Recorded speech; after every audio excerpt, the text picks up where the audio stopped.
ప్రభునందు ప్రియమైన సహోదరి సహోదరులకు ప్రభు అయిన యేసుక్రీస్తు నామమున ఈ నిరీక్షణ గడియల ద్వారా మీతో వాక్యాన్ని పంచుకోవడానికి దేవుడు నాకు ఇచ్చిన అవకాశాన్ని బట్టి దేవునికి వందనాలు తెలియజేస్తున్నాను.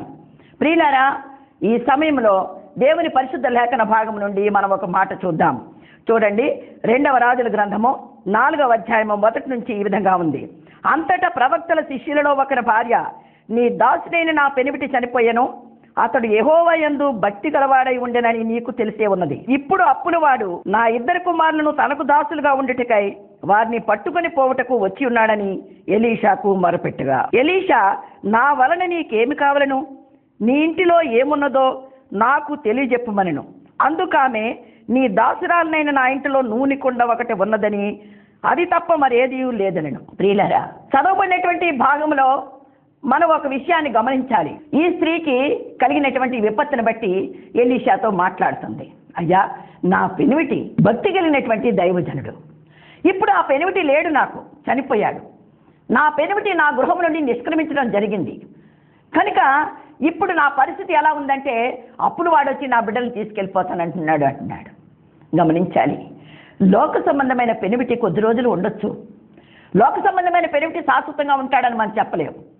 కానీ ఆమెకు వచ్చిన విపత్తుని బట్టి గురువుగారి దగ్గరకు వచ్చి మొరపెడుతుంది, నా పెనిమిటి చనిపోయాడు, ఆయన భక్తి కలిగిన వాడు, నా 2 కుమారులు తీసుకెళ్ళిపోవడానికి అప్పులు వాడు వచ్చాడు, నాకేమీ తోచకుండా ఉంది, ఈ భయానకమైన పరిస్థితిలో నీవు సహాయం చేయాలని ఆయనకు మొరపెట్టడానికి వచ్చింది.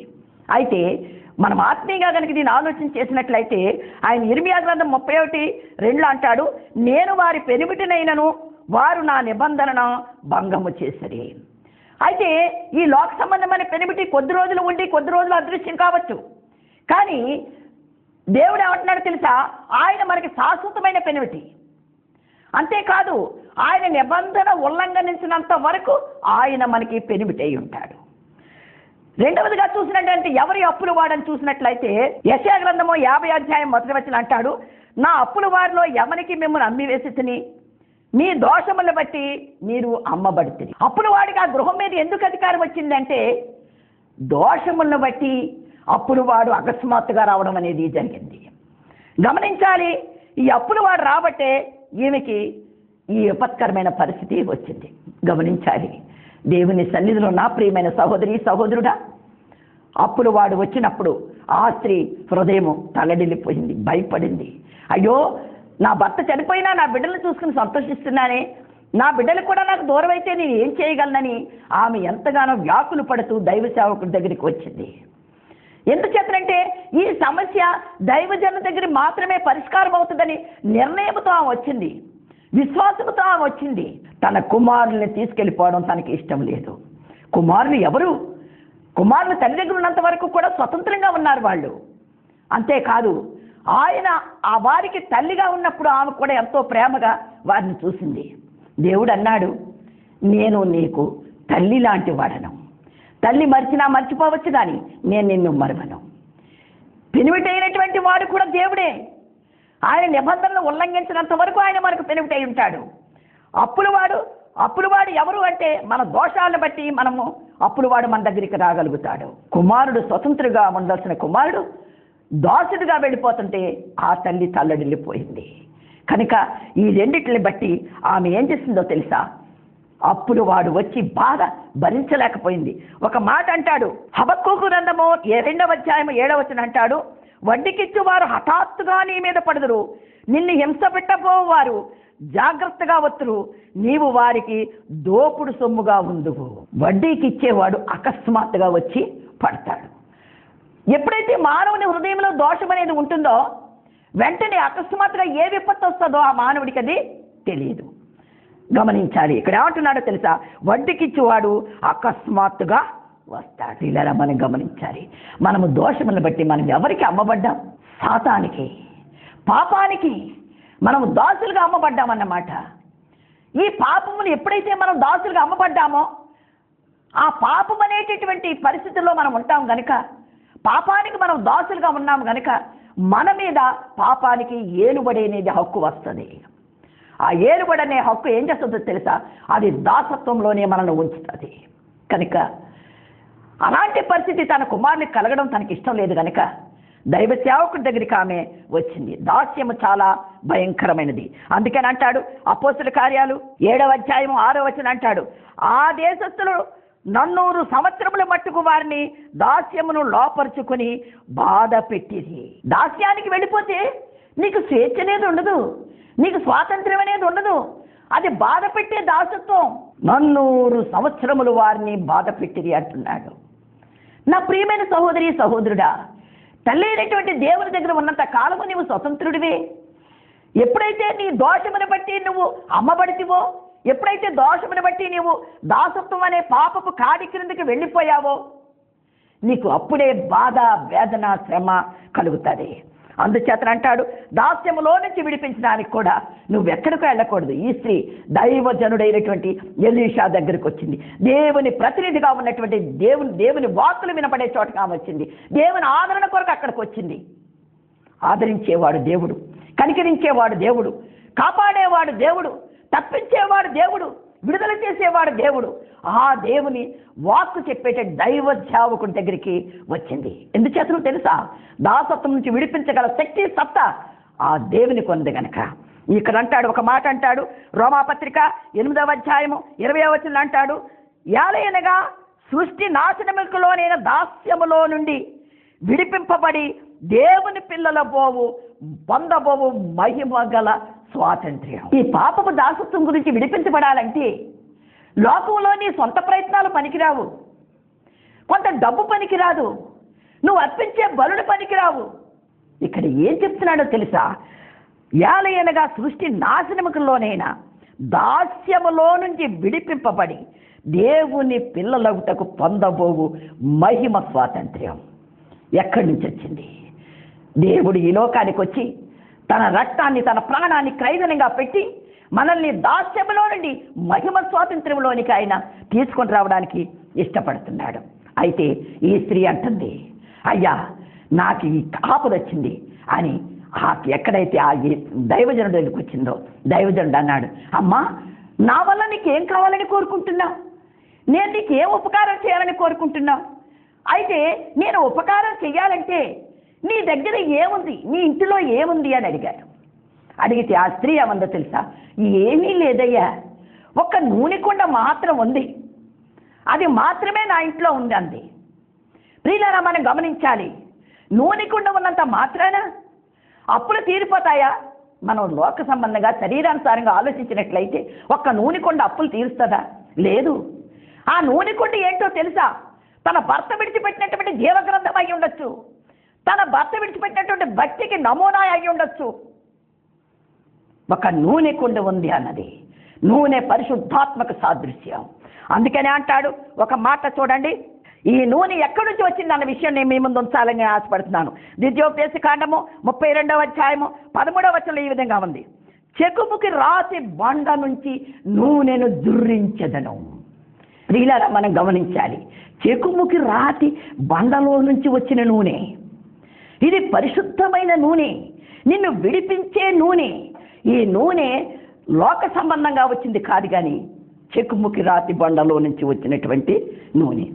ఏంటి చెకుముకి రాయి అని చూసినట్లయితే 1 కొరింథీ పత్రిక 10వ అధ్యాయము 4వ వచనంలో ఈ విధంగా ఉంది, ఆయన ఆత్మ సంబంధమైన ఒకే ఆహారమును భుజించిరి, అందరూ ఆత్మ సంబంధమైన ఒకే పానీయమును పానము చేసిరి, యాలయనగా తమ్మును వెంబడించిన ఆత్మ సంబంధమైన బండలోనిది త్రాగిరి, ఆ బండ క్రీస్తే. గమనించావా? నిన్ను దాసత్వంలో విడుదల చేయడానికి చెకుముకి బండలో నుంచి నూనె వచ్చింది. ఆ చెకుముకి బండలో నుంచి వచ్చే నూనె ఒకే ఆత్మ సంబంధమైన ఆహారం, ఆత్మ సంబంధమైన పానీయం, ఆత్మ సంబంధమైన బండ, ఆత్మ సంబంధమైన బండలో నుంచి వచ్చినటువంటి నూనె ఈ పరిశుద్ధతకు సాదృశ్యం. కనుక ఈ పరిశుద్ధతతో కూడినటువంటి ఈ నూనె నీ ఇంటిలో ఉండాలి, నీ కుండలో ఉండాలి. నీ కుండలో ఉంటే హఠాత్తుగా వచ్చిన విపత్తులకైనా సరే దాని ద్వారా నీకు విడుదల ఉంటుంది. కనుక ఈ నూనెకున్న నైజాలు కొన్ని నీ ముందు ఉంచాలని నేను ఆశపడుతున్నాను. ఈ కుండగా నీ హృదయం అనే కుండలో ఈ బండ నుంచి వచ్చిన నూనె పరిశుద్ధత, బండ అయినటువంటి క్రీస్తులో నుంచి వచ్చినటువంటి ఈ నూనె పరిశుద్ధత నీ హృదయంలో ఉండగలిగితే ఈ నూనెకున్నటువంటి నైజాలే మన జీవితాన్ని సరిచేస్తాయి. అందుకని అంటాడు ఒక మాట చూడండి, నిర్గమాకాండం 29వ అధ్యాయం 7వ వచనం అంటాడు, అతని తల మీద పాగా పెట్టి ఆ పాగా మీద కిరీటం ఉంచి అభిషేక తైలముతో అభిషేకింపవలెను. ఈ నూనె ఎందుకు సాదృశ్యమో తెలుసా? నువ్వు భక్తి చేయడానికి ప్రతిష్ఠించేటటువంటి నూనె. అంటే నువ్వు యేసు కొరకు ప్రత్యేకించబడిన తర్వాత, దేవుని కొరకు ప్రత్యేకించబడిన పరిశుద్ధతను అనుసరించిన తర్వాత నువ్వు దానికే అంకితమై ఉండాలన్నదే ఈ నూనె యొక్క రుజువు. గమనించాలి, భక్తి జీవితానికి ప్రత్యేకతను ప్రతిష్ఠించే నూనె. అందుకని అంటాడు అపోస్తలుల కార్యాలు 10వ అధ్యాయం 38 అంటాడు, దేవుడు నజరేయుడగు యేసుతో అభిషేకించెను. ఇంకొక మాట కూడా 1 యోహాను పత్రిక 2వ అధ్యాయం 20వ వచనం అంటాడు, అయితే మీరు పరిశుద్ధుని వలన అభిషేకము పొందిన తరువాత పొందినవారు గనుక సమస్తమును ఎరుగుదురు. ప్రియులారా, మనం గమనించాలి, నీవు ఎప్పుడైతే ఈ చెకుముకి బండలోంచి వచ్చి నూనె చేత నువ్వు ప్రత్యేకించబడతావో ప్రతిష్ఠించబడతావో అప్పుడు ఇక్కడ ఏమంటున్నాడో తెలుసా? అభిషేకం పొందిన తర్వాత వారు సమస్తమును ఎరుగుదురు. నువ్వు సమస్తము ఎరిగిన దానిగా ఉండాలి. ఏంటి ఎరగడం? లోకంలో నీ బంధువులను ఎరగడం కాదు, లేకపోతే కొన్ని హిస్టారికల్ పరిస్థితులను ఎరిగి ఉండడం కాదు. ఏంటి ఎరగాలి? మంచికి చెడుకి వ్యత్యాసం నువ్వు ఎరగాలి, పాపానికి విమోచనకి వ్యత్యాసం నువ్వు ఎరగాలి, ఏం మాట్లాడాలో నువ్వు ఎరగాలి, క్రైస్తవ జీవితానికి లోక జీవితానికి వ్యత్యాసం నువ్వు ఎరగాలి. అప్పుడే నీ జీవితం ప్రతిష్ఠించబడినటువంటి జీవితం క్రీస్తులో నీకు భద్రపరచబడి ఉంటుంది. నువ్వు అభిషేకం పొందాననుకోకు. ఏం అభిషేకం పొందుతున్నావు? ప్రతిసారి నూనె పోసి నెత్తి మీద అభిషేకం చేసుకున్నాను అని నువ్వు లోకంలో జీవిస్తే ప్రయోజనం లేదు. నువ్వు నిజముగా అభిషేకం పొందిన వాడు అయితే నువ్వు ఉండాల్సింది ఎలాగో తెలుసా? ఎరిగిన వాడుగా ఉండాలి. మంచికి చెడుకి, పాపానికి విమోచనకి ఏది మాట్లాడాలో నువ్వు ఎరగాలి. క్రైస్తవుడిగా నువ్వు ఎలా ఉండాలో ఎరగాలి, ఏం మాట్లాడాలో ఎరగాలి, ఎలా ప్రవర్తించాలో ఎరగాలి, ఎలా ఆలోచన చేయాలో ఎరగాలి. నీ ఆలోచన, నీ తలంపు, నీ ప్రవర్తన సమస్తము కూడా మంచికి చెడుకి మధ్యన మంచి మార్గంలో నడిచేదిగానే ఉండాలి. ఎరక్క చెడిపోతారు చాలామంది, తెలియక పడిపోతారు చాలామంది. తెలియక పాపంలో మునిగిపోతారు చాలామంది. అంటే నీకు అర్థమేంటో తెలుసా? ఎప్పుడైతే ఈ పరిశుద్ధాత్మ అభిషేకం పొందుతావో నీకు వివేచన అనేది వస్తుంది. అందుకనే సొలొమోను అన్నాడు, ఏమన్నాడో తెలుసా? అయ్యా, ఇంత రాజ్యం పరిపాలించడానికి నాకు నీ జ్ఞానం కావాలి, నీ వివేచన కావాలని అడిగాడు. జ్ఞానాన్ని, వివేచనని ఎప్పుడైతే సొలొమోను కోరుకున్నాడో, అయ్యా అదే కాదు, నీకు ఐశ్వర్యం ఇస్తాను, నీకు ఘనత ఇస్తాను, లోకంలోని మహోన్నతమైన స్థానం నేను ఇస్తానన్నాడు ఆయన. ఎరిగిన దానిగా ఉండాలంటే ఈరోజే నీకు పరిశుద్ధాత్మ అనేటటువంటి తైలముతో అభిషేకము కావాలి. ఈ తైలము అభిషేకించబడిన, అభిషేకము కొరకు పనికొచ్చినటువంటి తైలమే చెకుముకు రాతి బండలో నుంచి వచ్చినటువంటి తైలం. రెండవదిగా చూసినట్లయితే నీకు సౌందర్యాన్ని ఇచ్చేటటువంటి తైలం ఇది. చూడండి, 104వ కీర్తన 15వ వచనం ఈ విధంగా ఉంది, వారి మొగములకు మెరుగుల్నిచ్చును, నరులి హృదయమును బలపరచు ఆహారము ఆయన పుట్టించును. నీ ముఖానికి మెరుగు కావాలి. ప్రియులారా గమనించాలి, ఈ రోజుల్లో ముఖాలు మెరుగు కోసం చాలా ఉపయోగిస్తున్నారు. అది కాదు, నీకు కావలసింది ఏంటో తెలుసా? ఆత్మీయమైన సౌందర్యం నీకు కావాలి. ఆత్మీయమైన సౌందర్యం కావాలి అంటే నీకు కావలసిందేంటో తెలుసా? చెకుముకి రాతి బండలో నుంచి వచ్చిన తైలము నీ ముఖారవిందానికి ఉండాలి. అంటే నీ ముఖము చెకుముకు రాతిలోంచి వచ్చిన తైలము చేత అభిషేకించబడినట్లయితే, అది మెరుగుపెట్టబడినట్లయితే ప్రకాశించేదానిగా ఉంటావు. దేవునితో సన్నిహితం చేసినటువంటి మోషే కిందకు వచ్చినప్పుడు ఏమన్నారు? మోషే మోషే, నీ ప్రకాశాన్ని చూడలేకపోతున్నావు. నీకు ఆత్మ ప్రకాశం కావాలి. నిన్ను చూసిన వారు నీ ముఖార విందములో క్రీస్తుని చూడాలి, క్రీస్తు వెలుగును చూడాలి, క్రీస్తు ప్రకాశాన్ని చూడాలి. ముఖములకు మెరుగునిచ్చే తైలమే చెకుముకు రాతి బండలో నుంచి వచ్చినటువంటి తైలం, అదే నూనె కుండ.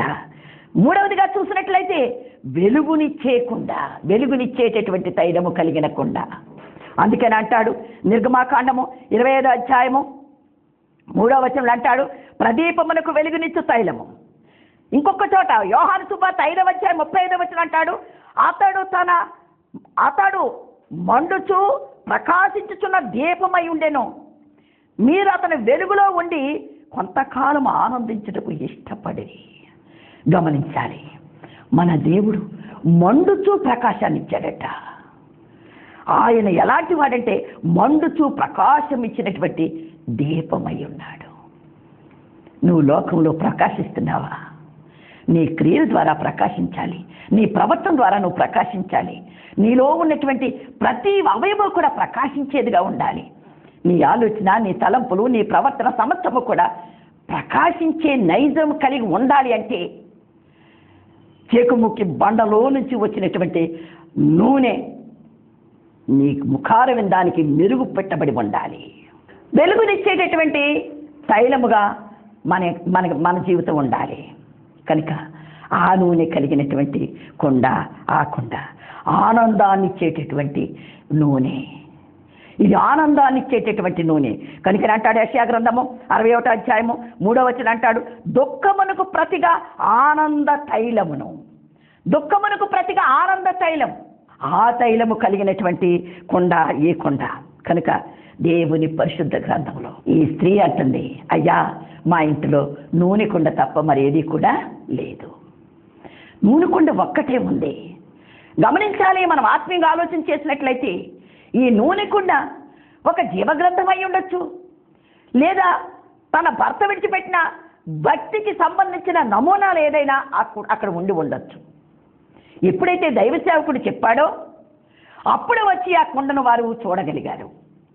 అంటే దైవ సేవకుని మాట ద్వారా మాత్రమే ఆ కుండ దగ్గరికి వారు వచ్చారు.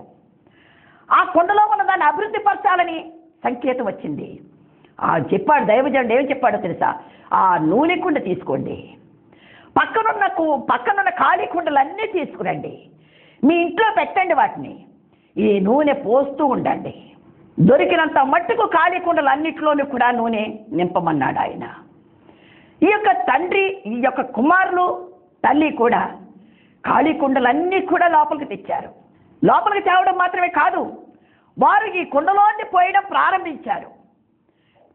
ఎప్పుడైతే ఈ కుండలోని ఖాళీ కుండలో పోశారో ఒక్క కుండలోని నూనె ఆ చుట్టుపక్కల ఉన్న ఖాళీ కుండలన్నిటికీ కూడా పరిపూర్ణంగా నింపగలిగింది.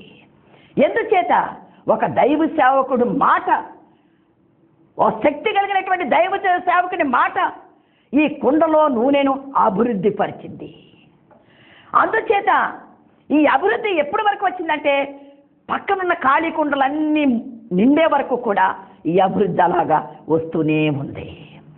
గమనించాలి, దైవ సేవకుని మాట చొప్పున వారి కుండలన్నీ కూడా నింపగలిగారు. నా ప్రియమైన సహోదరి సహోదరుడా, ఒకవేళ నువ్వు విశ్వాసంలో సన్నగిల్లిపోయావా, భక్తిలో సన్నగిల్లిపోయావా, వాక్యం చదవడంలో సన్నగిల్లిపోయావా, నీ దైవ సేవకుని నేను హెచ్చరిస్తుంటే నిర్లక్ష్యం చేస్తున్నావా, ఈ రోజైనా దైవ సేవకులు చెప్పే ప్రతి మాట నువ్వు అనుసరించి ఈ రోజైనా నీ భక్తిని పెంచుకోవడానికి ప్రారంభించు. వాక్యం చదవడం ప్రారంభించు, ప్రార్థన చేయడం ప్రారంభించు. నీ జీవితంలో నువ్వు సమృద్ధి అయినటువంటి భక్తిలో నడవడానికి నువ్వు ప్రయత్నం చేయి. ఎప్పుడైతే దైవ సేవకుని మాట వారు విన్నారు, ఆ మాట ప్రకారంగా వాళ్ళు వచ్చి ఆ ఉన్నటువంటి కుండని వారు చూశారు. అంతేకాదు, దైవ సేవకుడు చెప్పినట్టు ఖాళీ కుండలన్నీ తెచ్చారు, అన్నిట్లోనూ కూడా నూనె పోశారు, అన్నీ నింపారు. కారణం ఏంటో తెలుసా? దైవ సేవకుని మాట కొంచెంగా ఉన్నటువంటి ఆ నూనెను ఆ కొండలన్నీ నింపడానికి అవకాశం ఇచ్చింది. ఒక విషయం మీరు గమనించాలి, యేసు వచ్చి పేతురుతో అన్నాడు, పేతురు ఇప్పుడు ఈ పక్కన వల వెయ్యి అన్నాడు. పేతురు అన్నాడు, అయ్యా రాత్రి అంతా కష్టపడ్డాను, ఏమీ దొరకలేదు. దేవుని మాట చొప్పున వల వేయగా ఆ వల పిగిలేను, విస్తారమైనటువంటి చేపలు పడ్డాయి. అంతేకాదు, వారు వేరే నామలను కూడా చేపలు వేయడానికి అడిగారు. సారేపతి విధవరాలు దైవజనుడైనటువంటి ఏలియా చెప్పిన మాట విని ఆ ఒక్కప్ప వారు సమర్పించింది, అనేక సంవత్సరాలు సమృద్ధికరమైన ఆహారంతో నింపబడింది. ఉన్నటువంటి 5 రొట్టెలు 2 చేపలు దేవునికి సమర్పించి 5,000 మందికి ఆహారం పంచిపెట్టారు. ఈ సమృద్ధి ఎక్కడి నుంచి వచ్చింది?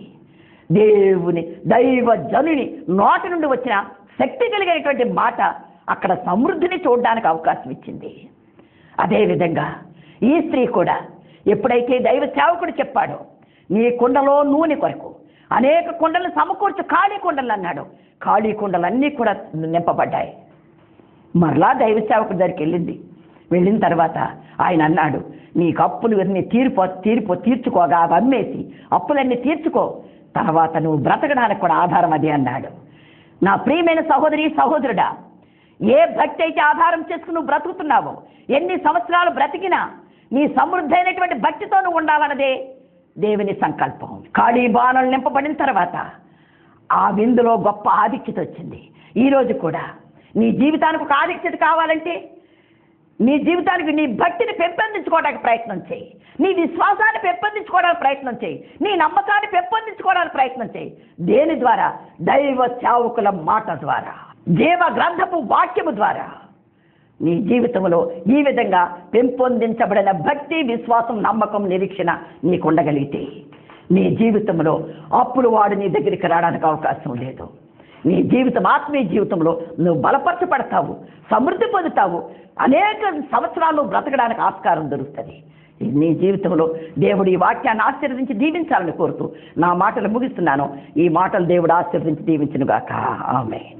ప్రియమైన సహోదరి సహోదరులారా, ఈ యొక్క నిరీక్షణ గడియల ద్వారా మీరు మమ్మలను మీ గృహంలోకి ఆహ్వానించినందుకు మీకు ప్రభువైన యేసుక్రీస్తు నామములో వందనాలు తెలియజేస్తున్నాం. ప్రియులారా, మీరు నిరీక్షణ గడియలు చూస్తున్నందుకు, అనేక మంది ఫోన్ల ద్వారా వ్యక్తిగతంగా కలిసినప్పుడు మాతోటి మీరు షేర్ చేసుకుంటున్నందుకు మీకు వందనాలు చెల్లిస్తున్నాం. ఈ సమయంలో మరి ఈ యొక్క నిరీక్షణ గడియల గురించి మీరు ప్రార్థన చేయాలని మనవి చేస్తున్నాం. ప్రార్థన చేసుకుందాం. మమ్మల్ని మిక్కిలిగా ప్రేమించిన మా యేసు నీకు వందనాలు స్తోత్రములు చెల్లించున్నాం ప్రభువా. ఈ యొక్క అద్భుతమైన సమయంలో మరోసారి నీ బిడ్డల యొక్క గృహాల్లోకి మమ్మల్ని ఆహ్వానించినందుకు వందనాలు స్తోత్రం. నువ్వు ఇచ్చిన సమయాన్ని బట్టి వందనాలు ప్రభువా. నిరీక్షణ గడియలు చూస్తూ ఉన్న ప్రతి ఒక్క బిడ్డ గృహాన్ని నాయన నీ చేతులకు అప్పగిస్తున్నాను. వారి చుట్టూ నీ కాపుదల ఉంచమని ప్రార్థన చేస్తున్నాం. సహాయం ఇచ్చేయండి దేవా. అనేక మంది అనారోగ్యంతో బాధపడుతున్నారు ప్రభువా. నాయన నీ బిడ్డలు మీరు ముట్టండి, స్వస్థపరచండి నాయన. ఎందుకంటే ప్రభువా వచ్చే రుగ్మతలు ఎవరికీ తెలియని పరిస్థితులు ఉంటున్నాయి నాయన. అటువంటి రుగ్మతలు వచ్చిన వారికి వారిని ముట్టండి, స్వస్థపరచండి. బలహీనతలు ఉంటే వారిని బలపరచండి, ధైర్యపరచండి. పిరికాత్మని యేసు నామములో తొలగించమని ప్రార్థన చేస్తుంది. నీ ధైర్యం కలిగిన ఆత్మనిచ్చి నీ బిడల చుట్టూ వారి గృహాల చుట్టూ నీ కృప నీ సన్నిధి తోడుగా నుంచి నడిపించమని ప్రార్థన చేస్తున్నాం. యేసయ్యా నీకు వందనాలు. మరి ఒకసారి నీ సన్నిధిలో మేమందరం కూడి నిన్ను స్తుతించడం కార్యం చేయమని ఈ నిరీక్షణ గడియలను ప్రభువా నాయన నీ చేతులకు అప్పగిస్తున్నాం. అనేక మందికి ఆశీర్వాదకరంగా ఉండేలాగా నీ కార్యం చేసి నడిపించమని అంధకార శక్తులు లయపరచమని నజరుడైన యేసు నామములో అడిగి ప్రార్థన చేస్తున్నాను తండ్రి. ఆమేన్, ఆమేన్, ఆమేన్. మీకు అందరికీ వందనాలండి. దేవుడు మిమ్మల్ని దీవించుగాక. ఆమేన్. హల్లెలూయా.